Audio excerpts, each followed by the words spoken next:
akan belajar tentang model pembelajaran Project Based Learning. Nah, apa itu Project Based Learning? Nah, pokok pembahasan yang kita bahas untuk hari ini, yang pertama itu adalah pengertian model Project Based Learning, lalu yang kedua karakteristik, yang ketiga langkah-langkah, dan yang keempat kelebihan dan kekurangan model pembelajaran Project Based Learning. Nah, yang pertama itu pengertian model pembelajaran Project Based Learning.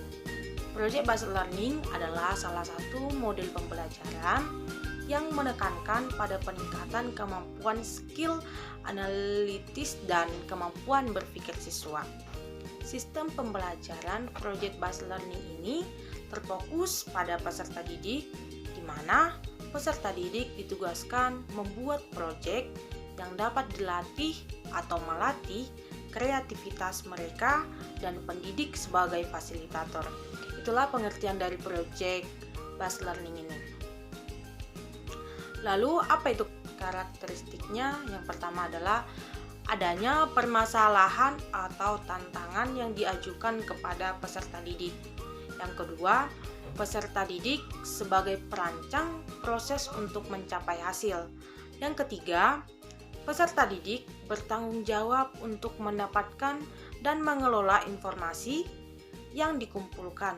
Yang keempat, melakukan evaluasi secara kontinu.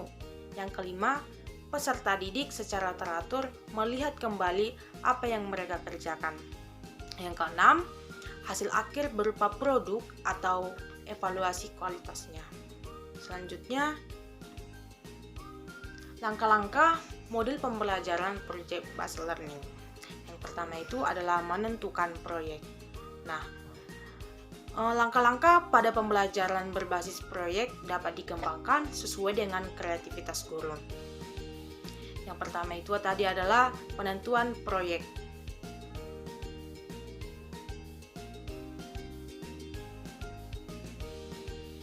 Penentuan proyek pembelajaran dimulai dengan pertanyaan esensial, yaitu pertanyaan yang dapat memberi penugasan peserta didik dalam melakukan suatu aktivitas.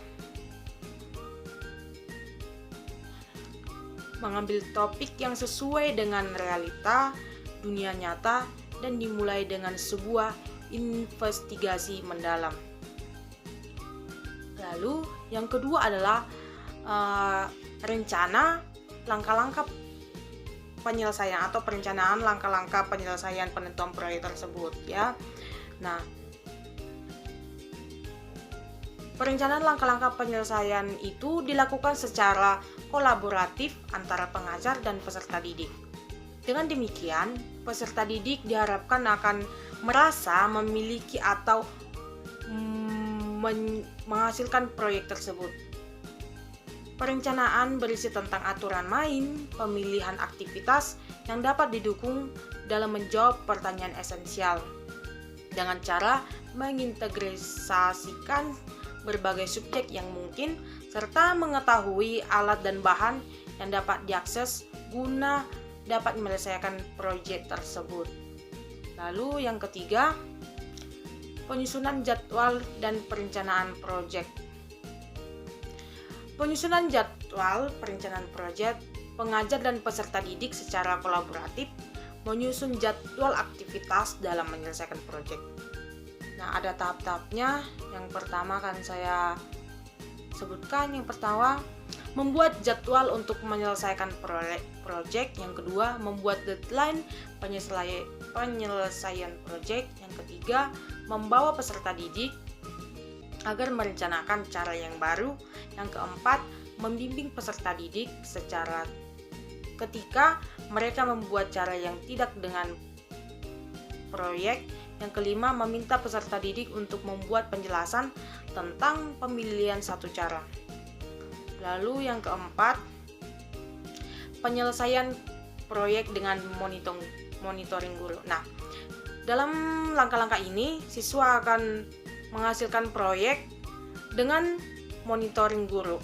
Yang kelima, penyusunan laporan presentasi atau publikasi hasil proyek. Nah, setelah terbentuk proyek tersebut, siswa akan melakukan presentasi di depan kelas dan juga akan dimonitoring oleh guru. Yang keenam, evaluasi proyek dan hasil proyek. Nah, setelah itu guru akan menilai atau mengevaluasi hasil proyek tersebut, apakah hasilnya bagus atau tidak. Yang keenam adalah tujuan model pembelajaran based learning, yaitu meningkatkan kemampuan siswa untuk berpikir kritis dan aktif, dapat memecahkan suatu masalah, dan siswa juga dapat menghasilkan sesuatu yang nyata dari hasil interpretasi masalah yang ada, sehingga meningkatkan keterampilan dan keuletan siswa untuk mengelola bahan dan alat pendukung untuk menyelesaikan suatu proyek. Lalu, apa itu kelebihan dari model pembelajaran based learning ini? Antara lain, yang pertama, dapat meningkatkan motivasi siswa. Yang kedua, meningkatkan kemampuan pemecahan masalah. Yang ketiga, meningkatkan kolaborasi. Yang keempat, meningkatkan keterampilan siswa atau peserta didik dalam mengelola sumber belajar. Yang kelima, mendorong peserta didik untuk mengembangkan dan mempraktikkan keterampilan komunikasinya. Lalu, kelemahannya adalah yang pertama itu membutuhkan banyak waktu untuk menyelesaikan masalah dan menghasilkan produk. Nah, karena ini menghasilkan produk ataupun project, dan waktu yang dibutuhkan mungkin lama, sekitar 1 minggu atau 3 hari atau bahkan 2 minggu. Lalu yang kedua, membutuhkan biaya yang cukup banyak. Yang ketiga, membutuhkan fasilitas, peralatan, dan bahan yang memadai. Yang keempat, tidak sesuai untuk peserta didik yang mudah menyerah dan tidak memiliki pengetahuan serta keterampilan yang dibutuhkan. Yang kelima, kesulitan melibatkan semua peserta didik dalam kerja kelompok. Itulah kelemahan dari model pembelajaran based learning ini. Lalu, teman-teman, kesimpulannya adalah model pembelajaran project based learning ini merupakan pendekatan pembelajaran yang memberikan kebebasan kepada peserta didik untuk merencanakan aktivitas belajar, melaksanakan proyek secara kolaboratif, dan akhirnya menghasilkan sebuah produk kerja atau proyek yang dapat dipresentasikan kepada orang lain.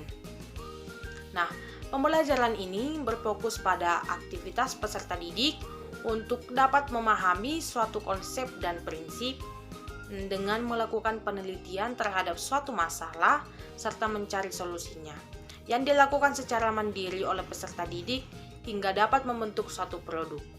Pembelajaran project based learning ini tentunya memiliki karakter dan karakteristik yang tentunya menimbulkan kelebihan dan kekurangan. Nah, itulah penjelasan saya mengenai model pembelajaran project based learning ini.